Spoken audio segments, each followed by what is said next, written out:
হাসপাতালে যে ক্ষতি হয়েছে এটা আমার কিছু বলার নাই।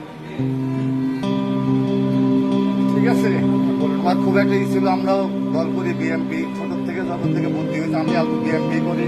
এটা জাকারিয়া পিন্টুও জানে, এটা টিপি শাহিনও জানে, মুফিজুর রহমান বাবলুও জানে। আমাদের নেতা ছিল আমার ডাবলু, আমরা তার নেতৃত্বে চলতাম।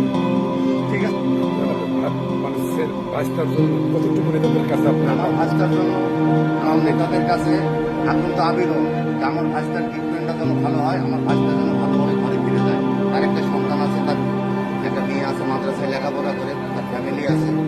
ঠিক আছে, তাদেরকে দেখার জন্য সবার কাছে, নেতাদের কাছে আমার একটা দাবি যে আমার একটা বিএনপি কর্মী, এইটুকু আমার। আর আল্লাহর কাছে সবাই দোয়া করবেন আমার ভাষাটার জন্য।